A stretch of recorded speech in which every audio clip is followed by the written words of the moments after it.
رسوله الكريم أما بعد فقد قال الله تعالى في شأن حبيبه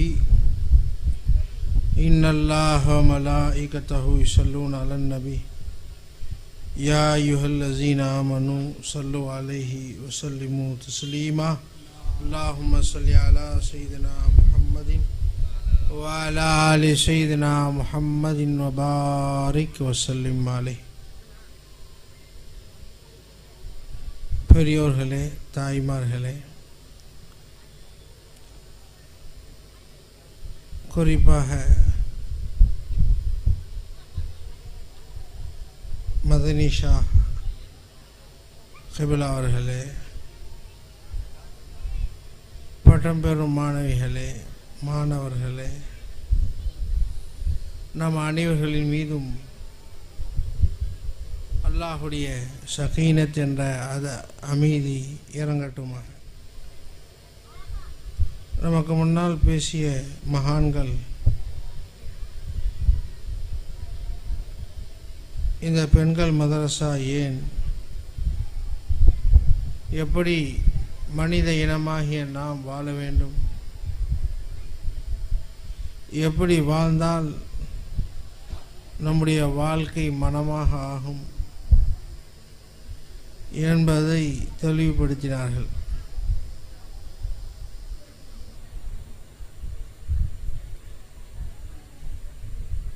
காரணம், மனிதன் இந்த உலகத்திலே பிறந்தான், வாழ்ந்தான், செத்தான் என்றோடு மட்டும் இல்லாமல் எதற்காக மனிதன் பிறந்தான், எதற்காக அல்லாஹு தஆலா மனிதனுக்கு வாழ்வாதாரத்தையும் வாழ்க்கையும் தருகின்றான், எதற்காக அல்லாஹ் மனிதனுக்கு மௌத் என்று சொல்லப்படும் மரணத்தையும் தருகிறான் என்பதை சிந்திக்க கடமைப்பட்டுள்ளோம். இந்த ஞானத்தை தேடும்படி நபியுனா ஸல்லல்லாஹு அலைஹி வஸல்லம் அவர்கள் முஸ்லிமான ஒவ்வொரு ஆண் பெண்ணின் மீதும் இந்த ஞானத்தை தேடுவது கடமை என்பதாகவும் குறிப்பிட்டுள்ளார். ஆகையால் எந்த பெண்மணியும் தப்பிக்க முடியாது, எந்த ஆணும் தப்பிக்க முடியாது இதை தேடாவிட்டால்.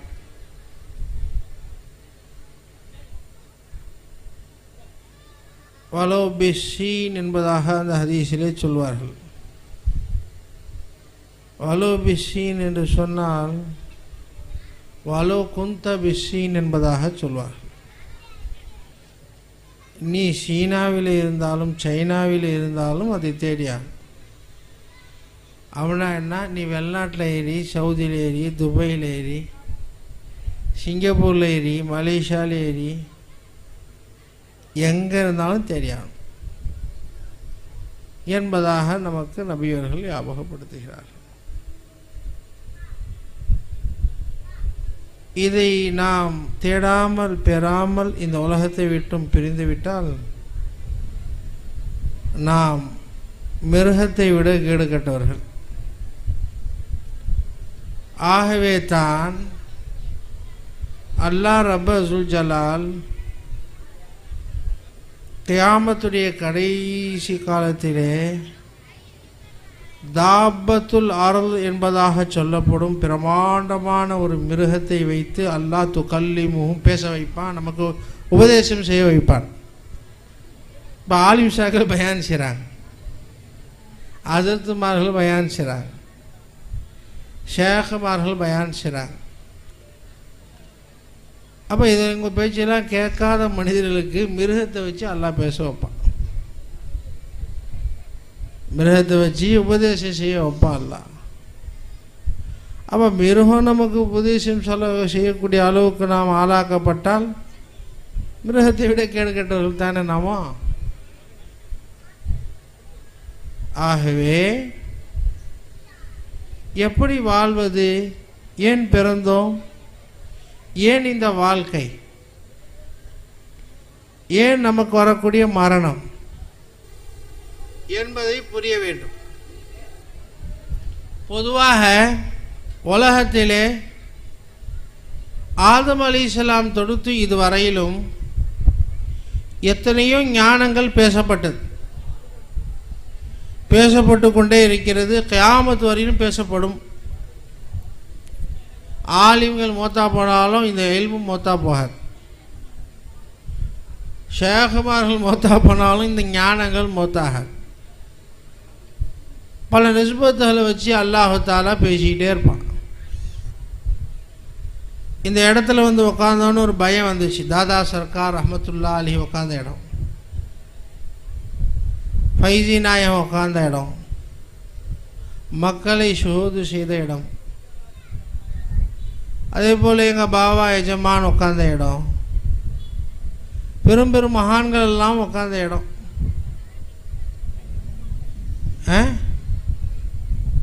இந்த மதரசாவை ரஃபீக் ஷா சர்க்கார் ஆரம்பத்தில் கட்டி நிர்வாகம் செஞ்சாக.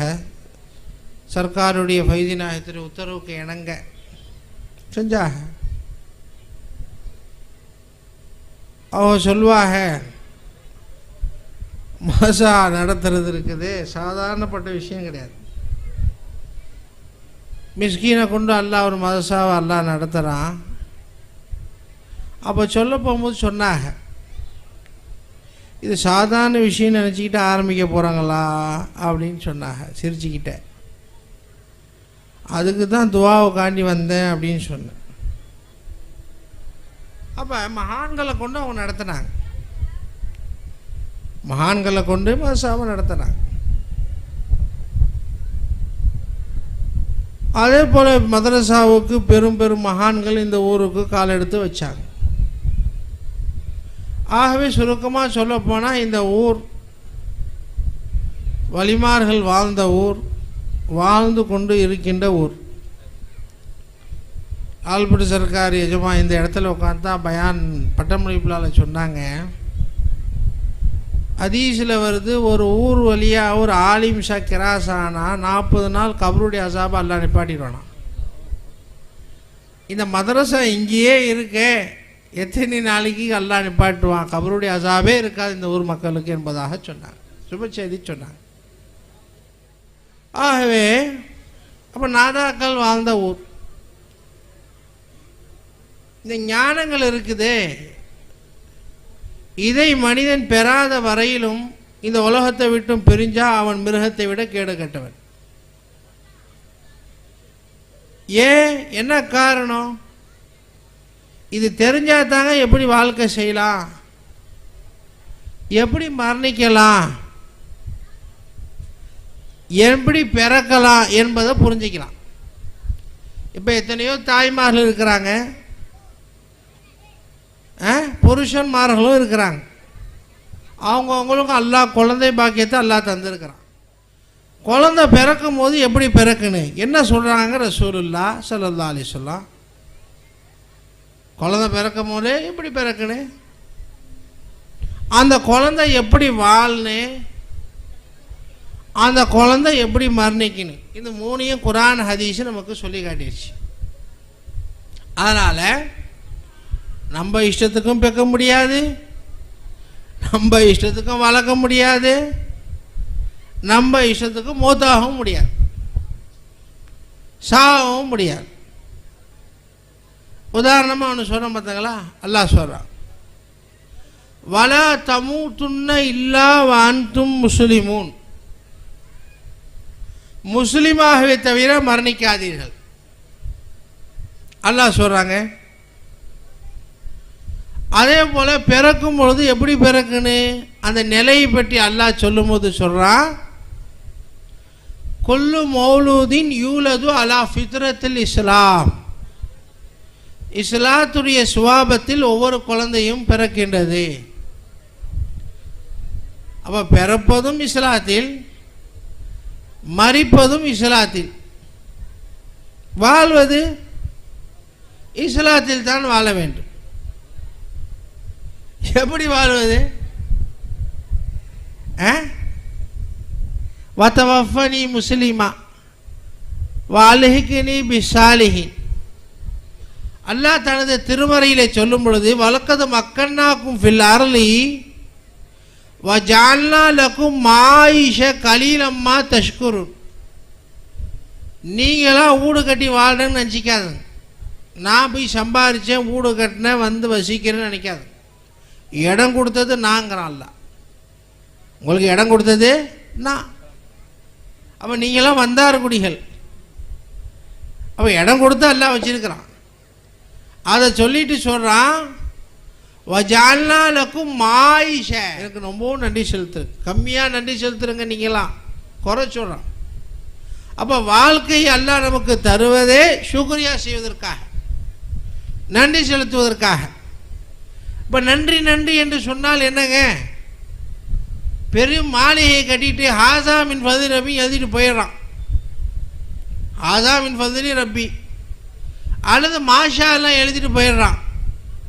அல்லது ஒரு அசத்து 10 அசத்தை வச்சு மோழுது ஓதி சாப்பாடு கொடுத்து சுக்ரியா செஞ்சு ஊருக்கு சாப்பாடு போட்டால் முடிஞ்சு.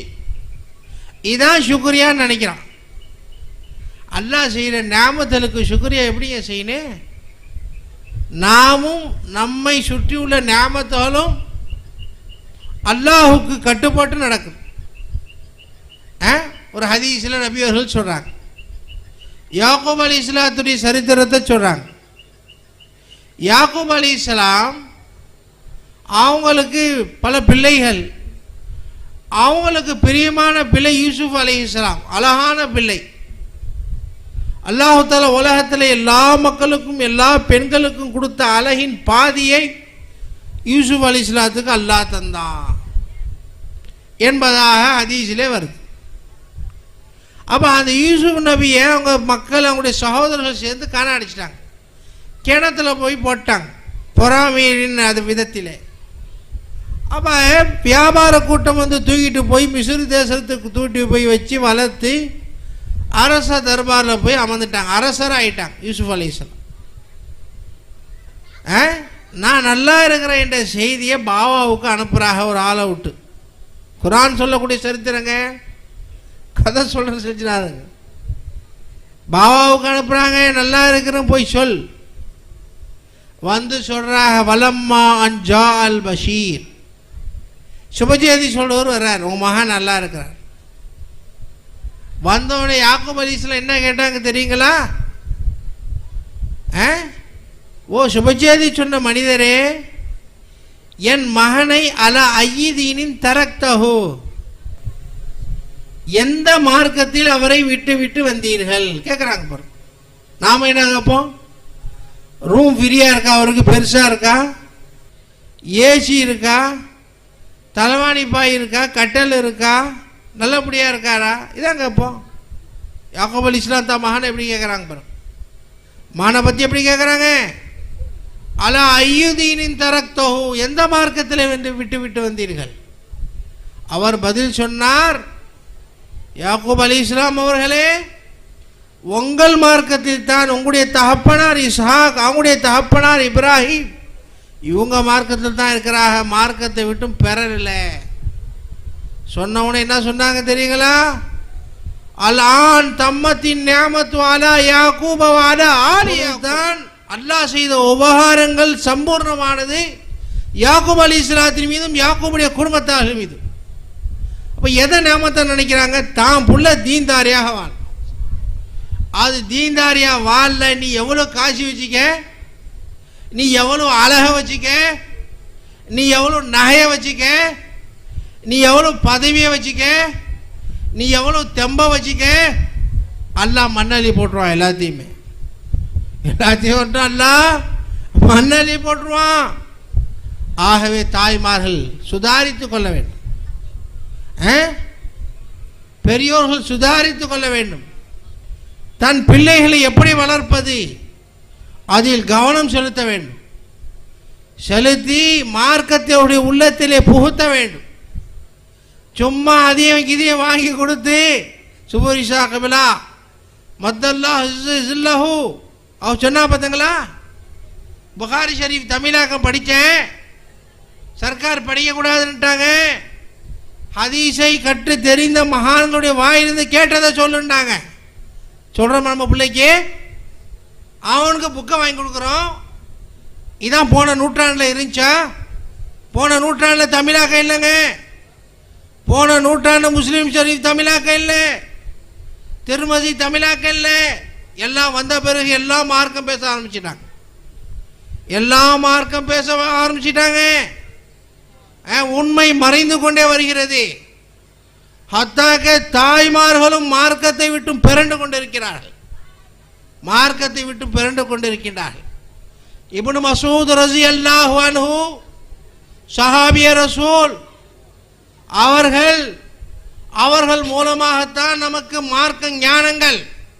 இது கூடுமா, இது கூடாதா, இது ஜாயிஸா, இது லாயஜூஸா என்ற சட்டத்திட்டங்களை அபு ஹனீஃபா ரஹ்மத்துல்லாஹி அலைஹி அவர்கள், ஷாஃபி ரஹ்மத்துல்லாஹி அலைஹி அவர்கள் போன்ற மகான்கள் அந்த சஹாபியுடைய ஹதீஸை வைத்துத்தான் சட்டத்திட்டங்களை தரிப்படுத்தினார்கள், இந்த பூலோகத்திற்கு காண்பித்தார்கள்.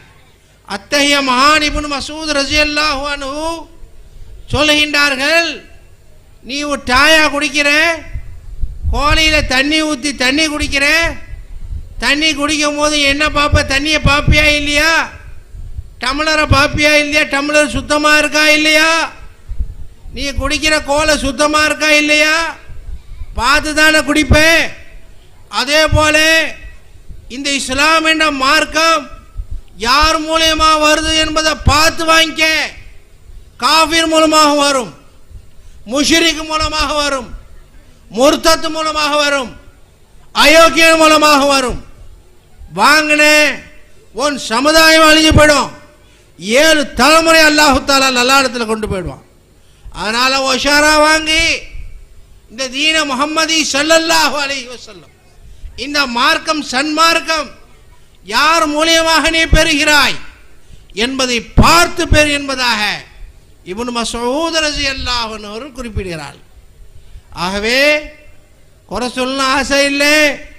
நமது பிள்ளைகளை நாம் வளர்க்கும் பொழுது அவர்களுடைய உள்ளங்களிலே எதை நாம் புகுத்த வேண்டும், எதை உள்ளே நுழைக்க வேண்டும், இரண்டை நுழைக்க வேண்டும். இரண்டில் நமது பிள்ளைகளை தர்பியை செய்வதற்காக, வளர்ப்பதற்காக பாடுபட வேண்டும். அல்லாஹ் சொல்வது, தனது திருமறையில் அல்லாஹ் சொல்கின்றான், வஸ்தாயினு பிஸ்ஸப்ரி வஸ்ஸலாத். நாம் சின்ன பிள்ளைகளாக இருக்கட்டும், வாலிபர்களாக இருக்கட்டும், தாய்மார்களாக இருக்கட்டும், பெரியவர்களாக இருக்கட்டும், மனிதன் என்று சொன்னாலே தேவைகள் உருவெடுத்தவர்கள்.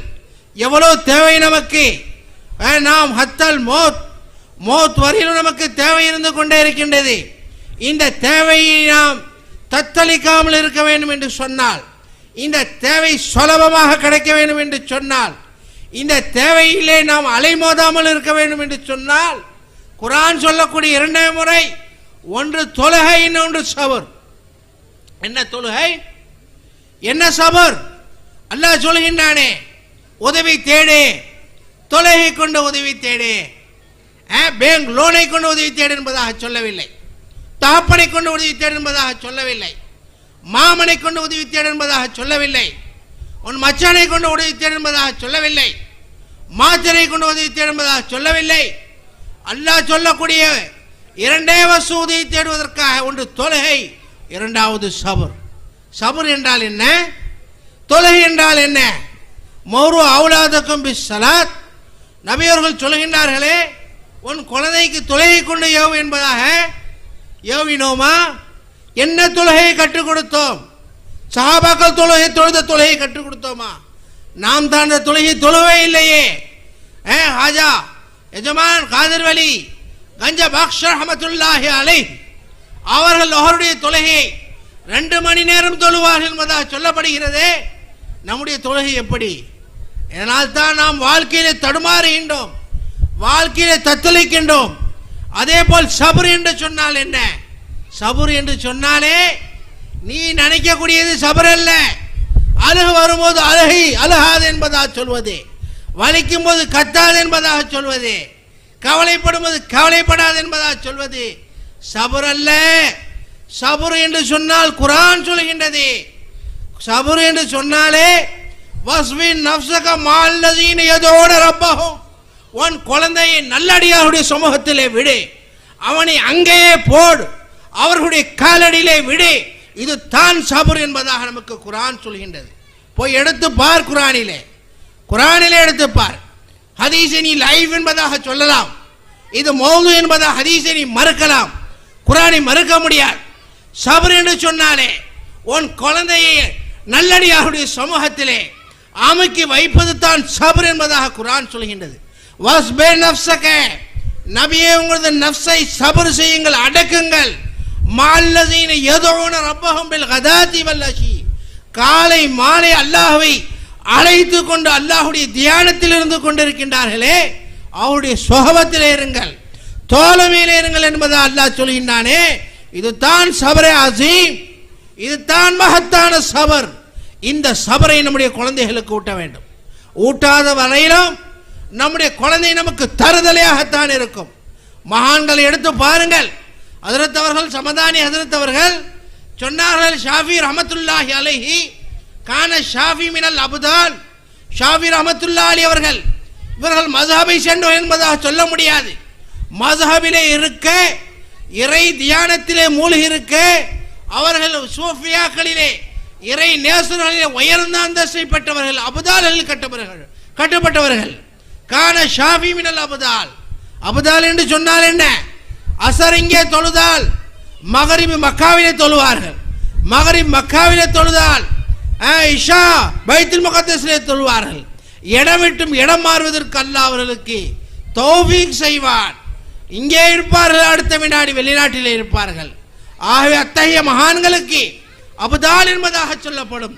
ஷாஃபி ரஹ்மத்துல்லாஹி அலைஹி, இந்த ஊர் மக்கள் ஷாஃபியை பின்பற்றியவர்கள். அவர்களுடைய மகாம் என்ன, அவருடைய அந்தஸ்து என்ன? அபுதாலில் கட்டப்பட்டவர்கள். ஆகவே தான் அவருடைய வயிற்றிலே 15 ஜுஸ்வை மனனம் செய்ததாக ஞாபகப்படுத்தினார்கள். அத்தகைய ஷாஃபியை, உயர்ந்த அந்தஸ்தை பெற்ற ஷாஃபியை, அபுதாலான ஷாஃபியை ரலியல்லாஹு அன்ஹு, வலியாக அந்த ஷாஃபியை அந்த தாயார் தனது வீட்டை விட்டு ரபா அப்துல்லா இப்னு ரபாஹா ரலியல்லாஹு அன்ஹுடைய சமூகத்திலே போய் தள்ளினார்கள் என்று சொன்னால், தள்ளினோமா நம்முடைய பிள்ளையை? நம்முடைய துள்ளையை தள்ளினோமா? காபிர்களுக்கு முன்னால் தள்ளுகின்றோம், முனாஃபிகளுக்கு முன்னால் தள்ளுகின்றோம், முஷ்ரிக்குகளுக்கு முன்னால் தள்ளுகின்றோம், முர்தத்களுக்கு முன்னால் தள்ளுகின்றோம். அவனுடைய குஃபர் ஒன்றிலே பாயும். எனது பாபா அவர்கள் சொல்வார்கள், அவனுடைய ஷிர்க் ஒன்றிலே பாய்ந்து விடும், அவனுடைய நிஃபாக் ஒன்றிலே பாய்ந்து விடும், அவனுடைய இர்திதாத் ஒன்றிலே பாய்ந்து விடும். ஏன் தள்ளுகின்றாய் என்பதாக சொல்வார்கள். ஆகவே யோசிக்க வேண்டும். நாம் இந்த உலகத்திலே வாழ்க்கை செய்கின்றோம்.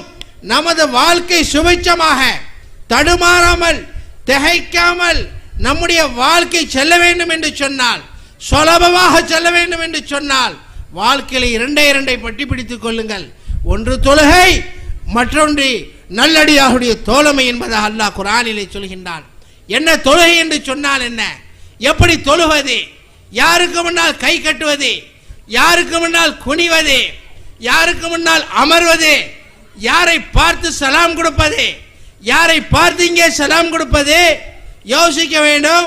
அல்லாஹ் குர்ஆனிலே சொல்கின்றானே, ஐனமா துவல்லு ஃபஸம்ம வஜ்ஹுல்லாஹ், நீ எங்கு திரும்பினாலும் நான் இருக்கிறேன் என்பதாக சொன்னானே.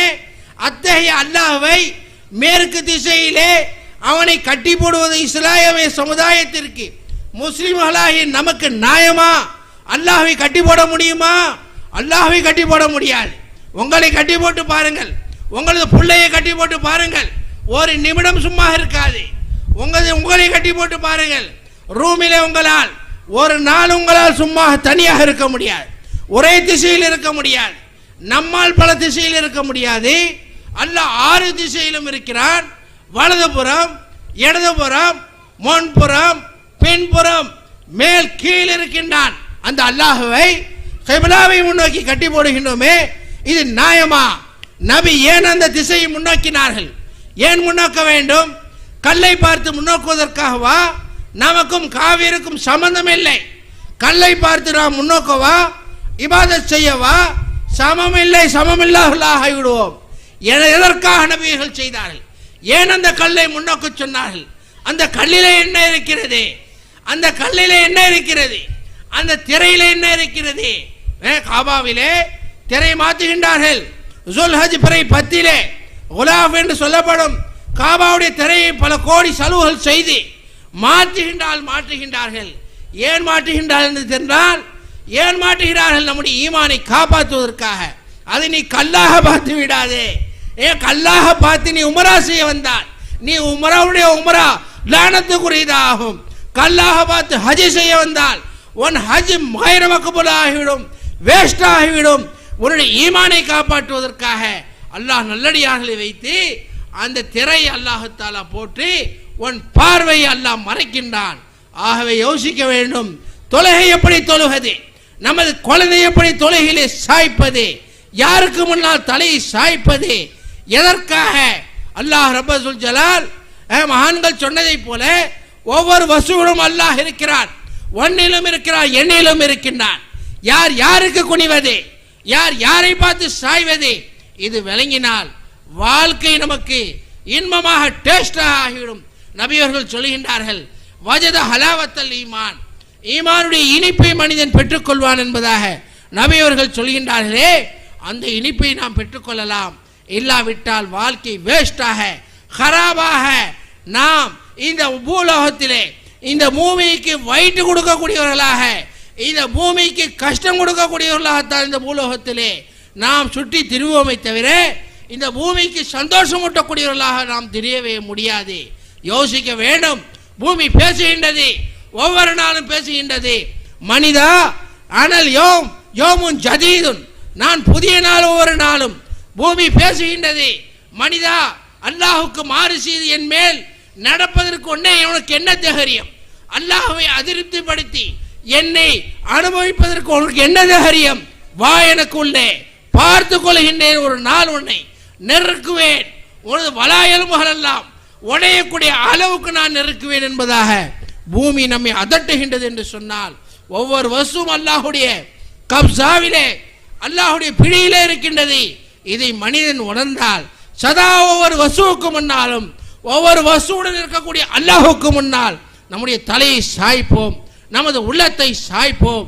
ஆகவே தான் சொல்வார்கள், மர்த காமிலான மனிதன் என்று சொன்னாலே, சம்பூர்ணமான மனிதன் என்று சொன்னாலே, ஹர் ஷைமே खुदा और रसूल को बतलाने वाला, அல்லாஹ்வையும் ரசூலையும் ஒவ்வொரு வஸ்துவிலும் காண்பிக்கக்கூடியவர்கள்.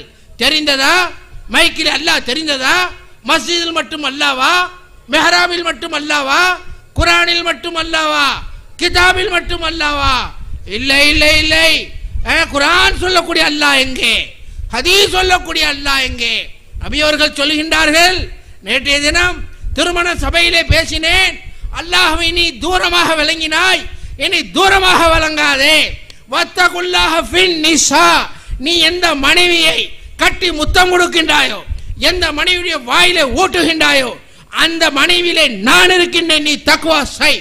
வத்தகுல்லாஹ ஃபின் நிஸா, எந்த மனைவியை நீ ஆசிக்கின்றாயோ, எந்த மனைவி பிரியமைக்கின்றாயோ, அந்த மனைவியிலே நான் இருக்கின்றேன், அங்கே தக்வா செய் என்பதாக. தக்வா செய்வதற்கு மக்கமா நகரம் போக தேவையில்லை. தக்வா செய்வதற்கு மதீனா நகரம் போக தேவையில்லை. தக்வா செய்வதற்கு மஸ்ஜித் தேவையில்லை. மஸ்ஜித் மட்டும் தக்வா செய்யக்கூடிய இடம் கிடையாது. மக்கா மட்டும் தக்வா செய்யக்கூடிய இடம் கிடையாது. குரான் மட்டும் தக்வா செய்யக்கூடிய இடம் கிடையாது. ஹதீஸ் மட்டும் தக்வா செய்யக்கூடிய இடம் கிடையாது. உனது மனைவியும் தக்வா செய்யக்கூடிய இடம்.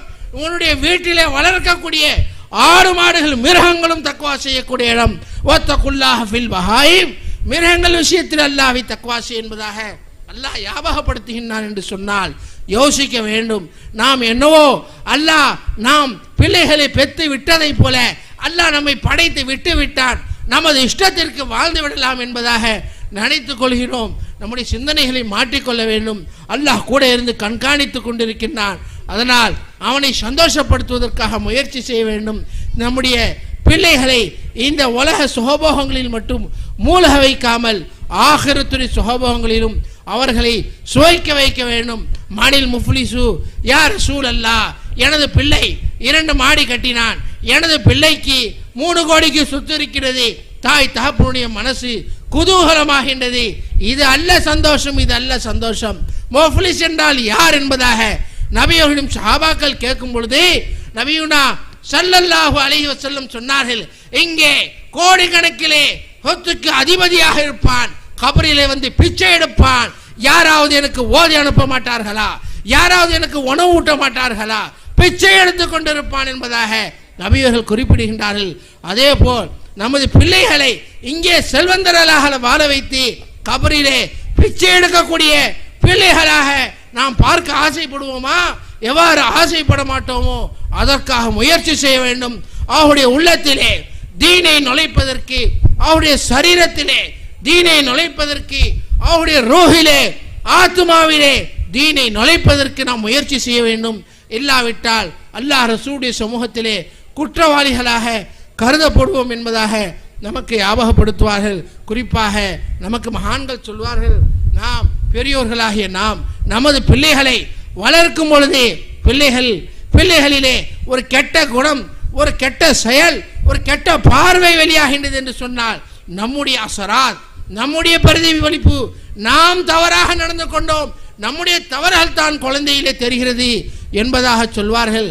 அதனால் நாம் நமது தலைமுறைகளை, நமது பிச்சலங்களை காப்பாற்றுவதற்காக அல்லாஹ்வின் உம்மம் தக்வா செய்ய வேண்டும். தக்வா செய்தால் 7 தலைமுறை வரை அல்லாஹ் உங்களுடைய குழந்தை செல்வத்தை, பிச்சலங்களை அல்லாஹ் வழியாக இறைநேசர்களாக அல்லாஹ் ஆக்குவான். இல்லாவிட்டால், நீங்கள் தக்வா செய்யாவிட்டால், தாய்மார்களே நீங்கள் தக்வா செய்யாவிட்டால், பெரியோர்களே நீங்கள் தக்வா செய்யாவிட்டால் உங்களுடைய 7 தலைமுறையும் அல்லாஹ் தருதலையாக மூதவையாக அல்லாஹ் மாற்றி விடுவான் என்பதாக அஹாதீஸிலே வருகிறது. ஆகவே நாம் நம்மை சரி செய்து கொள்ள வேண்டும், நமது பிள்ளைகளையும் சரி செய்து கொள்ள வேண்டும். வல்ல அல்லாஹ் நம் அனைவர்களையும் இஸ்லாஹ் செய்வதற்கு, சரி செய்வதற்கு பொறுப்பேற்றுக் கொள்வானாக. குறிப்பாக இந்த மதரசா நூறு ஸ்தாபகர் மதனிஷா கிபிலா தவ்வலல்லாஹு உமரஹு, அல்லாஹுடைய வயசை நீளமாக்குவானாக. அல்லாஹு தாலா அவருடைய உள்ளத்தை இன்னும் இன்ஷராஹு சதுர் அல்லாஹ் செய்வானாக. அவர்கள் மூலமாக அல்லாஹு தாலா இந்த மதரசாவை நடத்தாட்டி கொண்டிருக்கின்றான். ஆகவே இந்த மதரசாவிலே வெளியாகக்கூடிய அந்த பெண்மணிகளுக்கு, அந்த மாணவ கண்மணிகளுக்கு, மாணவிகளுக்கு அல்லாஹு தாலா தனது ரிசா என்று சொல்லப்படும், சந்தோஷம் என்று சொல்லப்படும் உயர்ந்த பாக்கியத்தை அந்த பெண்மக்களுக்கு அல்லாஹ் தந்தல் புரிவானாக. அவர்களுடைய 6 திசைகளிலும் நூர் என்று சொல்லப்படும் ஜோதி பிரகாசத்தை அல்லாஹு தாலா சூழ வைப்பானாக. வாஹிரு தாவானா அனில் ஹம்துலில்லாஹி ரப்பில் ஆலமீன். அஸ்ஸலாமு அலைக்கும் வரஹ்மத்துல்லாஹி வபரகாத்துஹு.